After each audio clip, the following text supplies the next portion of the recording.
just did a video about Facebook negatively, and I chose to put him in a spot that I knew wouldn't do well. What was the story? Keep it hush-hush, because let's say something ends up on the YouTube front page, New York Times freaks out about it, but they don't know it's just because my friends curate the front page. Nick is probably one of the people I think who has more knowledge about YouTube as a platform than probably almost anyone else that I know. These are the most dishonest people. They've got a couple of reporters in that newspaper who are so bad. My friends at YouTube. Is that good for your business to have connections with them? Oh yeah, very good.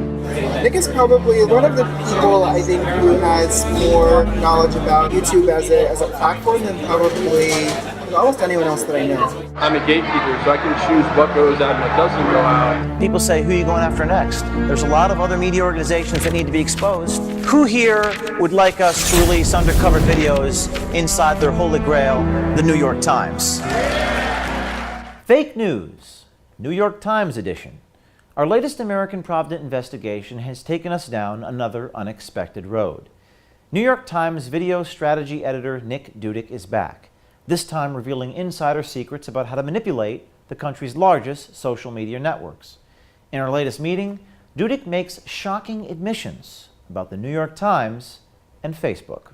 As an editor, I'm a gatekeeper, so I can choose what goes out and what doesn't go out. And let's say we wrote something about Facebook negatively. We actually just did a video about Facebook negatively, and I chose to put him in a spot that I knew wouldn't do well. What was the story about? Dudich is referring to a video released by The Times on September 18th titled, "How Facebook is Changing Your Internet." It's a video that is critical of Facebook, its editorial power, and control over information. The question is, whose values are we following? Should we cater to the values of Facebook's algorithm and policies in order to be heard? And while Facebook claims to be connecting people, they're doing it their way, with their rules, and you don't really have a say in it. That's because Facebook isn't a democracy, it's a business. And their business interests are changing the future of your internet. Dudich claims to have buried the story because it portrayed Facebook in a negative light. Dudich's biased treatment is a clear violation of his company's ethical handbook, which states, "The goal of the New York Times is to cover the news as impartially as possible and to treat readers, news sources, advertisers, and others fairly and openly, and to be seen to be doing so." In covering Facebook unfairly, Dudich actively worked against his own company, the people who are paying him. He worked against the interests of the New York Times. So you really get to control then, what comes in and then what goes out, and then that's why they're so strict. And also, I could have put programmed that at a time of the day where I knew it would get killed. The reason for Dudich's pro-Facebook agenda is personal. Dudich has friends all over Silicon Valley, friendships that are well worth protecting. The newest cutting edge stuff in the industry is here, when it comes to best practices, which is kind of true, but most of the stuff I know from my friends at YouTube and proprietary places. Oh, right. So Do you have connections with them? I do. Because we all started in the industry at the same time, so. Right. Is that good for your business to have connections with them? Oh yeah, very good.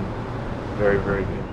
When we first met Dudich, he boasted about his connection in another online empire, YouTube. Here he is describing to our undercover journalist how he gets Times content to the front page. But I mean, they're not conflicts of interest, is it? Not at all. Oh, okay. I was going to say, if that's the reason that you're keeping it hush-hush, that makes sense. No, keep it hush-hush, because let's say something ends up on the YouTube front page, New York Times freaks out about it, but they don't know it's just because my friends curate the front page. Right. So it's a little bit of mystery you need in any type of job to make it look like what you do is harder than what it is. YouTube claims to be an open video platform for the people. Their company mission statement emphasizes freedom of opportunity. We believe everyone should have a chance to be discovered, build a business, and succeed on their own terms, and that people, not gatekeepers, decide what's popular. Yet, according to Dudich, YouTube has gatekeepers. Gatekeepers that can and have given preferential treatment to the New York Times content. We were instantly intrigued, so we asked Dudich for names. How did you meet the people that do the YouTube stuff? What, the stuff on YouTube? Yeah, like the front page stuff. Ernest, I hired him at Fusion. Ernest Petty is in charge of brand and diversity curation at YouTube. I work on a team that does provide some human inputs into a lot of the machinery of YouTube. Okay, what does that mean? It means that Like human input. So you don't let the algorithms necessarily control everything, or it just means that the algorithms do control everything, but sometimes you need humans to provide a Guidance. check or guidance. yeah, Exactly. to what goes? Yeah. Yeah, because if you don't, then you end up with Horrible things. hugely embarrassing things. What about the algorithms? Can you do something with that to say less of that? Realistically, that's what that news carousel kind of does. So it's above the search results. So at the very least, we can say that this shelf of videos from news partners is legitimate news because we know that these are legitimate news organizations. And if at that point somebody decides they're going to scroll past that and go find Alex Jones, well, they were looking for him to begin with anyway. Algorithms control YouTube, but according to Petty, his team has the power to shape those algorithms. For Nick Dudich and the New York Times, this connection is invaluable. Nick is probably one of the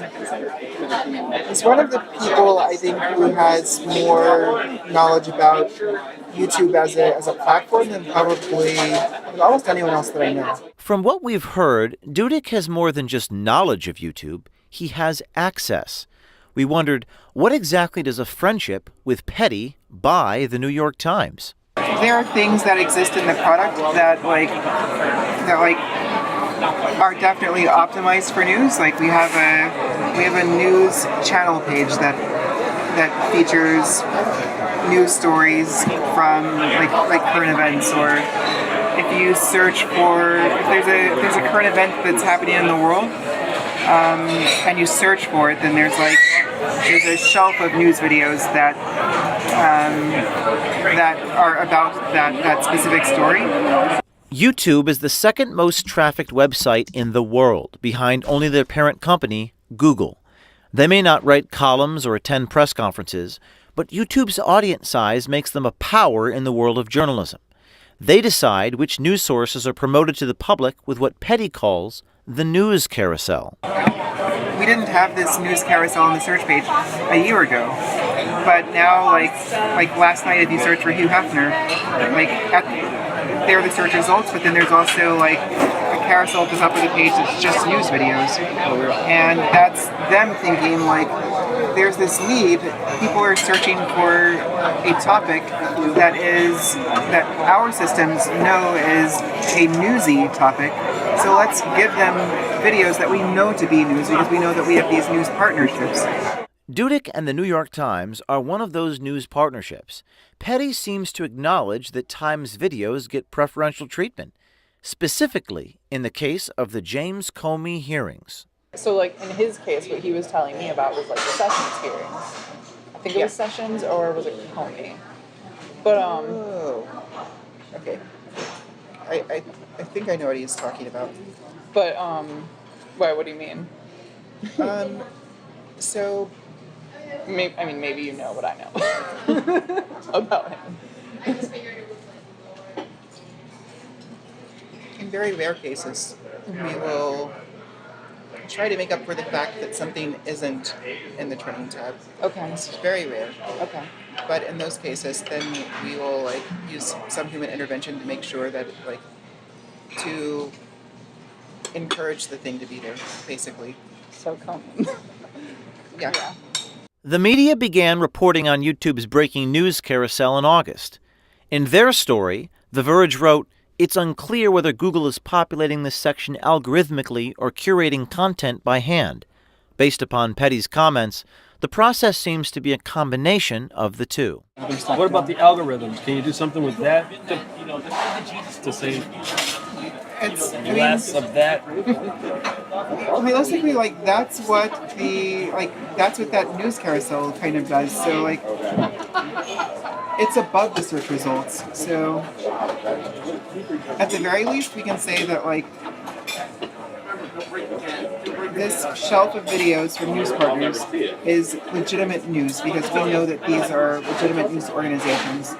And if at that point somebody decides they're going to scroll past that and go find Alex Jones, well, they were looking for him to begin with anyway. Illegitimate news. What does that even mean? Who decides what is legitimate and what is illegitimate? Why do they have the power to make someone legitimate or illegitimate just because they don't like them? Is that really the environment, the news environment that we want to live in? You know, George Orwell wrote a book called 1984, and in that book, he said the party told everyone to reject the evidence of their eyes and ears. It was their final, most essential command. We finally have irrefutable proof that this type of thing is happening. It's happening on platforms that have almost universal control over the information we have access to. And honestly, it's worrisome. Stay tuned. For a look behind the scenes at the making of this American Pravda series and Project Veritas, watch the hour-long documentary series Truth, exclusively on One American News Network. Subscribe at OANN.com and never miss out on the real news of the day.